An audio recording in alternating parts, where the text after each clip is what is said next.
It was the year 2020, and I was on my way into my local grocery store.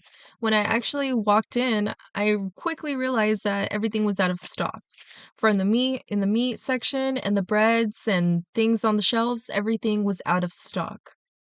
Now there are food shortages for a lot of reasons, but according to an article published on it.embassy.gov on October 16, 2022, food is an essential but scarce resource in many parts of the world.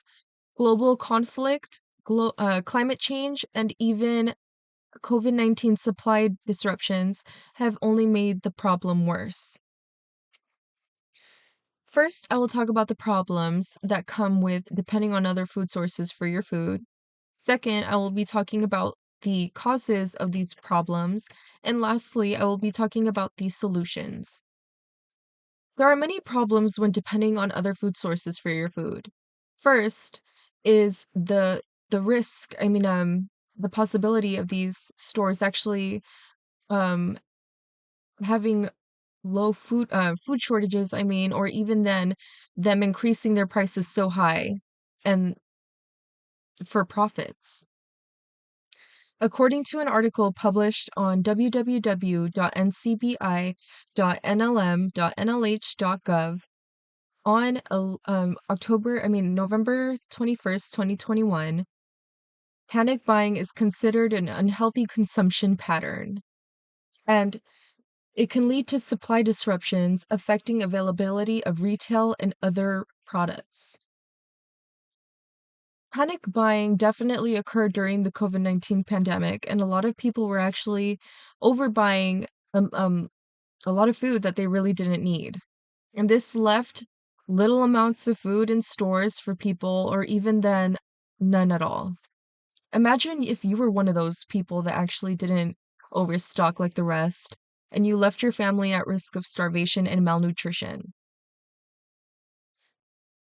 Another problem with depending on grocery stores for our food is actually having to adapt to their constantly changing prices that are only rising.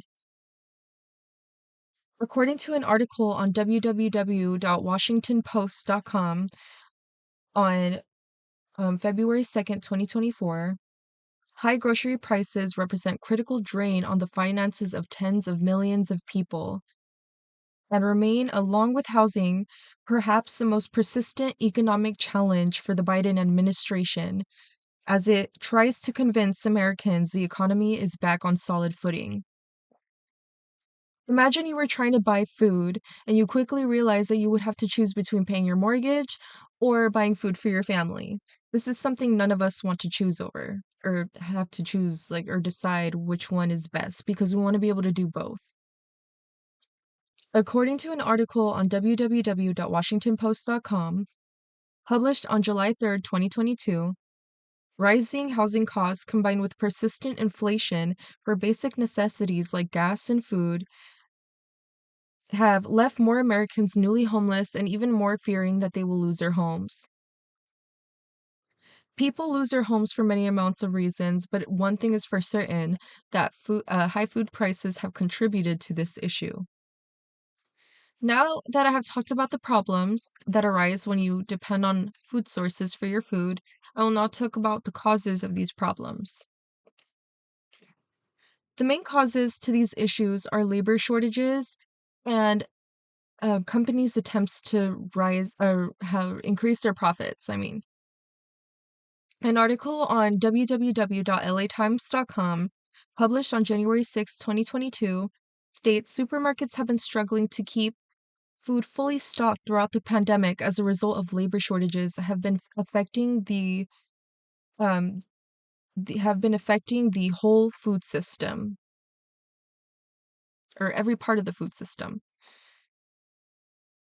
Production of food drastically went down when these labor shortages happened, and actually, a lot of food was not able to be distributed to these grocery stores. Because these little amounts of foods were available, some people were actually left without anything. Another thing that actually contributes to these problems are these companies' attempts to raise their profits. An article on www.nytimes.com states that grocery stores and fast food chains have been increasing prices and seeing an increase in their profits as well. Now, although people have stopped buying from these people because of these increase in prices, these companies haven't really been seeing an effect because they have increased their prices so high that they have still been seeing an increase in profits. This is ultimately lessening the chance that they will ever decrease their prices or lower their prices. Now that I have talked about the causes of these problems, I will now talk about the solutions. As we have learned, many stores have been able to offset the effects of losing their customers by raising their prices. Similarly, we can um, we can also offset the effects of these food shortages and even these high food prices by having gardens in our own homes and even then utilizing food banks. Many people are affected when grocery stores decide to close down, but when people have gardens in their home, they are ultimately not affected by these shortages in food or even then these store closures. Having a garden in your home actually means you have a constant food supply for your family that will never run out.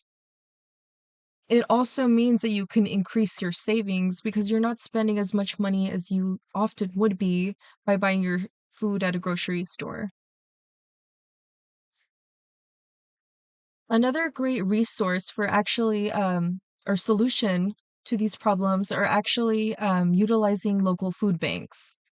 People often donate to these food banks to help others that need it and others that can't access the food or afford it. Food banks will always give their overstock to these people, so it is very important to utilize these as a great way to offset the effects of these prices. So today I persuaded you on why everyone should have a garden in their home.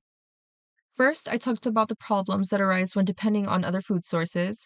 Second, I talked about the things that cause these problems to arise. And lastly, I talked about the solutions to these problems. During the COVID-19 pandemic, I first-handedly experienced a food shortage, and it was honestly very scary. But if I had a garden at home, I definitely wouldn't have been affected, or my family wouldn't have been affected as much as we were. After my speech, I encourage you to grow a garden of your own at home, and even then, donate to your local food banks just to help the community and others in need. And even when you actually need help, I encourage you to go to your local food banks when you're not able to afford food or even then not have access to food. Definitely utilize these food banks. All in all, I feel like all of these resources will be very beneficial. I mean, these solutions will be very beneficial to you. And I'm looking forward to see how much you guys have saved by having a garden in your home.